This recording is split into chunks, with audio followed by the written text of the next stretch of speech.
Umakyat na po sa 26 ang patay dahil sa pananalasa ng habagat ayon sa PNP. Sa Baguio City, pinagluluksa ang 10 namatay sa landslide. Ang kay Baguio City Mayor Benjamin Magalong, idedeklarang no-build zone ang pinangyarihan ng pagguho. At mula sa Baguio City, saksila si Marisol Abduraman. Marisol? Tuluyan ang tinapos ng mga otoridad ang search, rescue and retrieval operation sa landslide sa Giselle Surong dito sa Baguio City. Ito'y matapos ang makita ang dalawa pang natitirang mga biktima.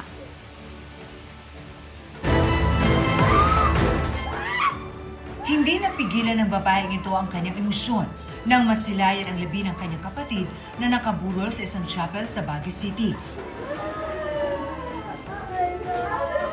Magkakasamang nakaburol doon ang 7 sa 10 nasawi sa landslide sa barangay Giselle Surong.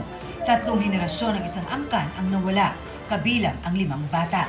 2 taong gulang lang ang pinakabata na natagpuan kasama ng kanyang ina. Pinakahuling na-recover ang labi ng lolong 64 anyos at kanyang apong si Elisha Grace, 8 anyos. Kaya ganun na lang ang sakit na nararamdaman ng kanyang amang si Jerwin. Higit pa sa sugat niyang tinamo nang bumagsak mula sa ikalawang palapag ng kanilang bahay na magka-landslide. Bago nangyari ang pagguho, tila nakaramdam na raw ang bata na may masamang mangyayari. Ang sabi namin, okay lang yun anak. Kapag may kulang labog konti, siguro makakatakbo tayo. Umiyak siya. Pero hindi kami nakinig sa yung nanay niya. Okay lang yung anak, sabi niya. Huminto naman na yung ulan. Pero kalaunan, nakarinig sila ng malakas na kalabog. Nung ramdam namin, kulog lang. Pero nung kumulog, diretso na kami lahat, bumagsak kami lahat sa baba. May naririnig ako, ma'am, na umiiyak siya. Gumagano, parang iyak talaga. Kasi alam ko yung iyak ng anak ko. Pinapasok ko yung mga yero para makita ko siya. Hindi ko siya makita. Pero ang problema ay yung pan pala, nandun siya sa taas.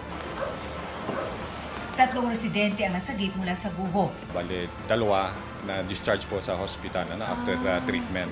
Yung isa na lang po ang under medical observation po. Ilan naman sa mga inilikas ang nagkakasakit na. Mga inuubo po, mga sinisipon, tsaka masakit ang ulo, nilalagnat. So nagbigay po tayo ng gamot. Patuloy na umapila ang mga otoridad sa mga nakatira sa mga landslide-prone area na lumikas, lalo't may mga pag-uulan pa rin. Ngayon, nagdala tayo ng pauna na financial assistance. Ang assurance ko sa matriarch nila, sa pinakalola nila, yung buong burial arrangement sasagutin ng DSWD. We're going to declare yung site mismo, yung ground zero as a no-build zone. Kasi nakita namin may mga stress na yung soil. Bibigyan ng rental fund support yung mga na-displaced na families. Sa datos ng PNP as of 2 p.m., di bababa sa 26 ang patay dahil sa pananalasa ng habagat, karamihan dahil sa landslide.